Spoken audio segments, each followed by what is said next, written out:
دايفنج هنعمل منها على الصح.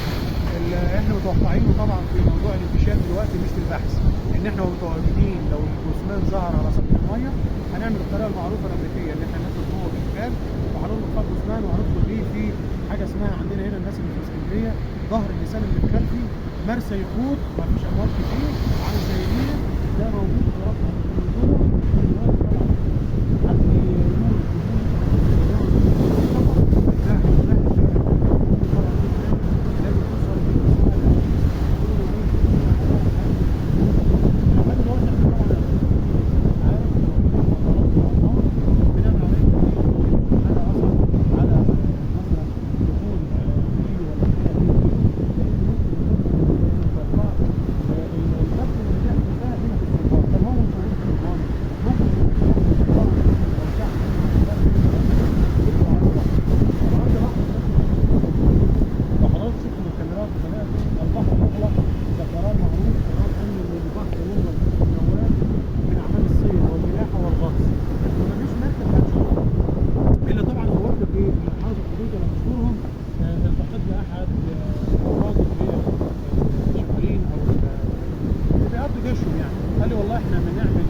سمعت روايتين.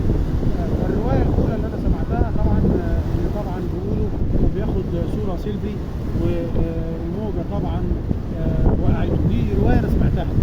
سمعت روايه ثانيه ان هو الولد واقف عادي خالص طبيعي وواقف مع زمايله وجت موجه جامده فخليته يكونوا اصحاب. ودي انا متوقع هي بنسبه كبيره. ليه يا حضرات؟ اولا ده شاب 18 سنه وبيفكر وفي عقل، عمره ما هيكون يرمي نفسه في بحر زي ده في ليله نوح اول ليله. يمكن انا واقف مع اخويا مبروك دلوقتي بقول له الريح كان 32 قال لي ده يعدي يعني هو معاه برنامج وانا شغال ببرنامج واحنا مبوظين اثنين كلنا بنتجمع مع بعض في جروب واتساب معانا الملحي. انا قلت 32 حسب البرنامج الاماراتي اللي معايا. مبروك قال لي والله انا شفت على احد البرامج اللي عندي منزلها ان الريح عدى ال 32 في الليله دي. الريح الجامد يا استاذ بسيونس سيادتك تعلم بيعمل عمليه فاكيوم قويه جدا لكميه الميه وهي نازله وراجعه على البحر تاني. في الحاله ديت ممكن تفكر المأساة تتحسن ويتم شحطه او شفطه جوه. وطبعا الجثمان مش منتظم الشكل فهيفضل موجود لحد العدل ما يوصل ل 2019 مثلا او ل 18 كيلو متر ونبدا ننزل ليه ننتشر. بس عايز اطمن حضراتكم الجثمان ما طلعش عشان شايف الناس عماله تقول على بعض السحب. حضراتكم تابعوا للناس اللي بترفع اهو معايا، الناس دي ناس محترمه وصادقه. الجثمان لحد دلوقتي ما طلعش. الجثمان احنا منتظرينه يطلع اهاليهم.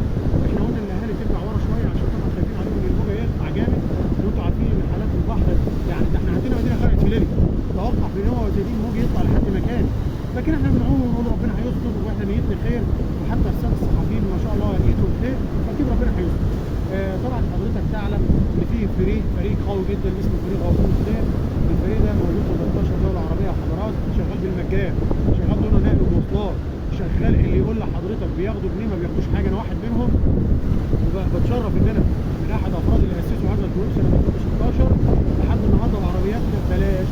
فالناس تتواصل على صفحاتنا ويوصلوا لنا عشان اي حد غرق في الارياف في مدن الدلتا. يمكن سيادتك رفعت وشفت. انا بشكرك والله صدى البلد انتوا كنتوا واقفين معانا وحضرتك المنصه المحترمه وهذه المنصه المحترمه. لما كنا في مريوط كانت الحالات اللي كانت بتطلع ما كانش غواص واحد، ما كانش غواص واحد، كنا 5 مع بعض نطلع الحال. يعني انا فاكر لما طلعنا بنت كان معايا 5 6 جنب مني.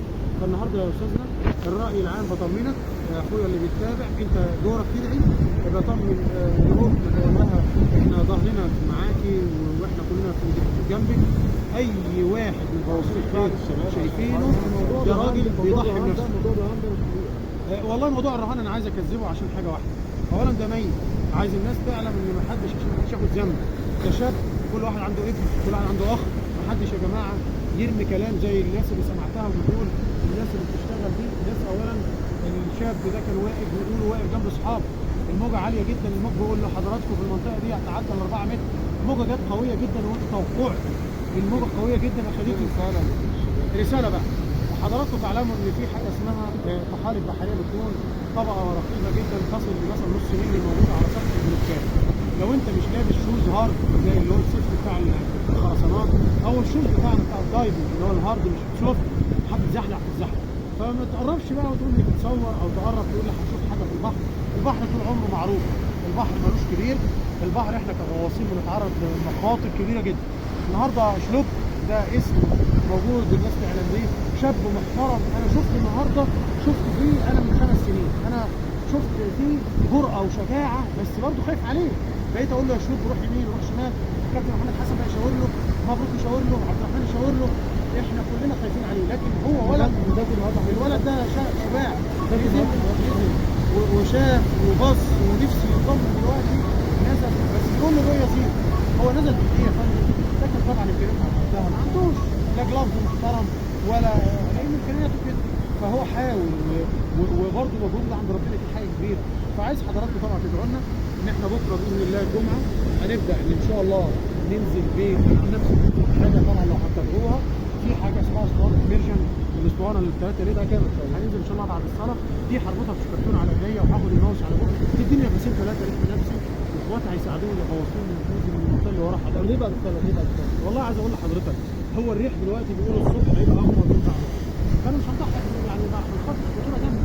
وبرضه على فكره عشان الناس اللي بتقول احنا على مزيد السلك، يعني برضه عشان لو في غواص بيرمي او حصل له اي مشكله، ويمكن قلتها مع اخواتي خاصه كابتن مبروك احمد الغالي الجواد دلوقتي في القاهره، احنا قلنا اي غواص ينزل في الحدود المسموح بيها، في الظروف المسموح بيها، ينزل بامكانياته.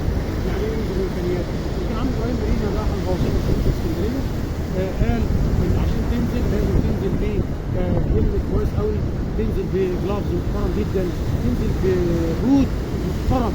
ما ينفعش تنزل حاسه وتتزحلق وتتعور، ما ينفعش تنزل انت عارف تمشي بيها بوشك وتقع تتخبل.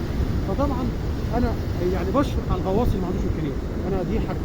وانا برضه بقول اهو اي حد بكره ينزل بيها وسلمها لي سليمه بصات والصحف بتقول هو كان معاه زمايله نزلوا وطلعوا. الصحف او المجلات اللي قالت زمايله نزلوا وطلعوا هو صح طبعا، عشان اللي قلتها في امبارح الشباب اللي كانت واقفه ديت ممكن تكون كست تكون صديقتي، مين يعرف عن الموضوع؟ حضرتك اكيد حد من اصدقائه الشخصيين اتمنى ان هو يقول، لان لازم الموضوع ده يتعرف وبرضه ده مهم جدا. بس في الاخر هو حاله، هو غريب. انا برضه غريب، يمكن الغريب بتاع حلوان قالوا لي لو انتحر وطلع من الميعاد. وراح زمايلي، راح مصطفى وراح معاه كابتن غطاس مش عارف اسمه محمد رمضان، وراح مجموعه. مفيش فرق بين غريب وغريب. يمكن